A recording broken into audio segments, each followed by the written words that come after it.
their prisons and jails, insane asylums and mental institutions.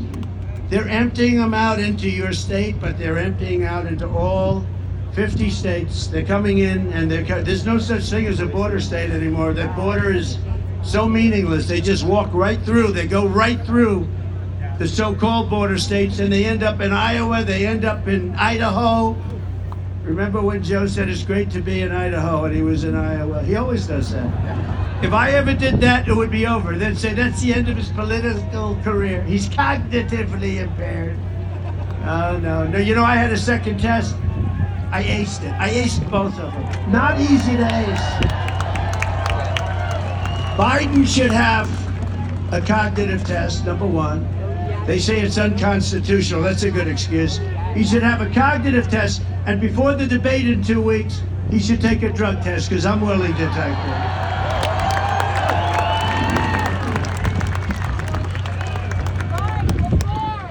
So Nevada's being turned into a dumping ground, and you are. The whole country is being turned into an absolute dumping ground for what's happening. In Venezuela, here's a statistic that's a terrible statistic. So countries are dumping all of their criminals into our country, right?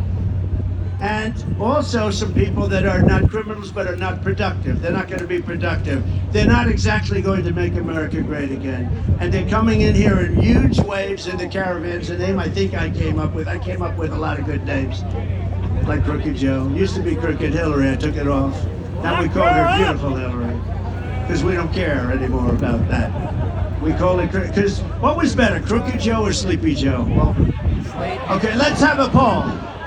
I'll change it. He's both. He's both. He's crooked. Okay, wait, we'll do a poll. We'll go Sleepy first, and then we'll go Crooked. Which is a better name for Joe Biden? Sleepy Joe or Crooked Joe?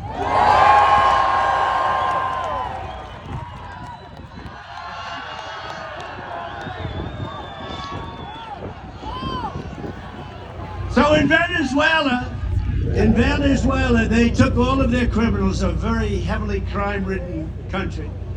They took all of their criminals and they dumped them into a place called the United States of America. They're down to about 40% left, and they're all coming. I can't believe it took them so long. If I were the heads of one of the many, and this is happening all over the world, if I were the heads of one of the countries, I would have been totally 100% by now.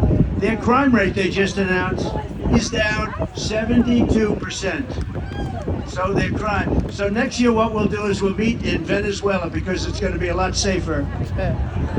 Unless one thing happens, unless you make me president, in which case we'll be very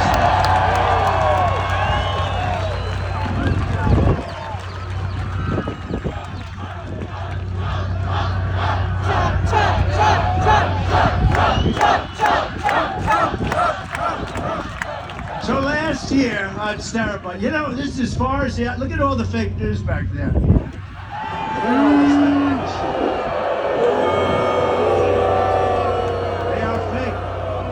They are fake. Did you see Biden yesterday in Normandy, and he was in France? He embarrassed us so badly, right? Does everyone know that? He embarrassed us so badly, it was terrible. It's just terrible. This is not a representative for what used to be the greatest country. This country is really, we are a nation in major decline, and we're going to stop it immediately. Last year, a father from Pasadena, Texas, came home from work to find that his 11-year-old daughter was strangled to death. She had been sexually assaulted, and her body had been stuffed into a trash bag, thrown in a hamper. He came home to find this, put under the bed, found his daughter. They were looking for his daughter everywhere. Was looking. She was dead under a bed, cut up. Charged with the murder was an illegal alien monster who had just infiltrated our border, released by Crooked Joe Biden. Came in through the Biden administration. You know, it was very hard to get in through the Trump administration. I mean, you're never going to have it perfect, but we had it about as close as you're going to get. We had the best border in the history of our country. We had the least drugs coming in over 34 years. And now the drugs are pouring into our country.